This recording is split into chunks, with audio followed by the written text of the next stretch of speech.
இயேசு கிறிஸ்துவின் நாமத்தில் அன்பின் வாழ்த்துக்கள். இந்த நாளில் ஆண்டவர் உங்களுக்கு தருகிற வார்த்தை சங்கீதம் 118:16. கர்த்தரின் வலது கரம் உயர்ந்திருக்கிறது, கர்த்தரின் வலது கரம் பராக்கிரமம் செய்யும்.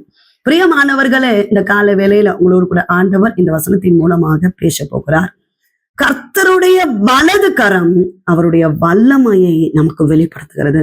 இந்த வலது கரம் என்ன செய்யும்னா நமக்காக உயர்ந்திருக்குமா? இந்த வலது கரம் என்ன செய்யும்னா அது பராக்கிரமம் செய்யுமா?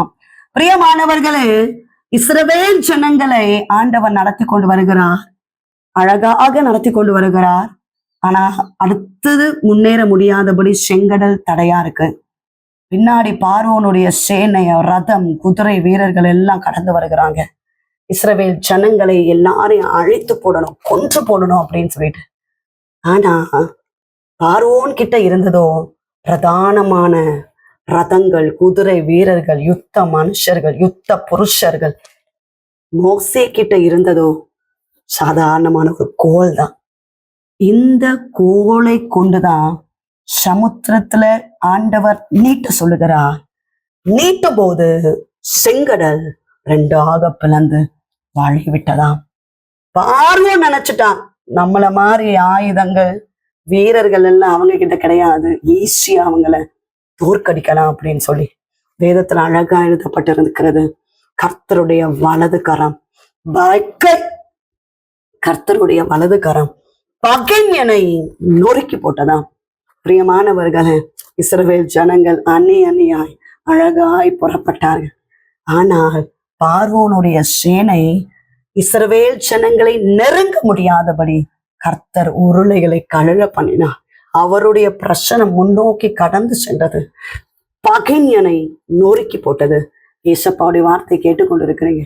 கர்த்தர் நமக்காக இருக்கிறார். அவருடைய வலது கரம் நமக்காக உயர்ந்திருக்கிறது. அவருடைய வலது கரம் நமக்காக பராக்கிரமம் செய்யும்.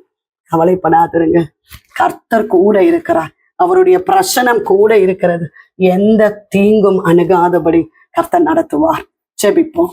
எங்க நேசிக்கிறீங்க நல்ல தகப்பனே, இந்த கால வேலைக்காக நல்ல செலுத்துகிறோம். கர்த்தர் அந்த நல்ல வார்த்தைக்காக நன்றி அப்பா. உங்களுடைய வலது கரம் பராக்கிரமம் செய்யும். உங்களுடைய வலது கரம் உயர்ந்திருக்கிறது அப்பா. உங்களுடைய வலது கரம் பகைஞனை நொறுக்கி போட்டது ஆண்டவரே. தேவா பிள்ளைகளுக்காக ஸ்தோத்திரம். எங்களுக்காக ஆண்டவரே உங்க வல்லமையை வெளிப்படுத்தி கொண்டிருக்கிறீரே, உமக்கு நன்றி அப்பா. அருமையான பிள்ளைகளை ஆசீர்வதிங்க, குடும்பங்களை ஆசீர்வதிங்க, செய்கிற வேலைகள், வருமானங்கள், தொழில்களை ஆசீர்வதிங்க, கையின் பிரயாசங்களை ஆசீர்வதிங்க அப்பா. கற்பத்தின் கனிக்காக காத்திருக்கிற பிள்ளைகளை கர்த்தர் ஆசீர்வதிப்பீராக. கர்ப்பிணிகளை ஆசீர்வதிங்கப்பா. திருமணமாக வேண்டிய பிள்ளைகளை ஆசீர்வதிங்கப்பா. கடன் பாரத்தோடு இருக்கிறாங்கப்பா, கர்த்தர் வாசலை திறந்து தருவீராக.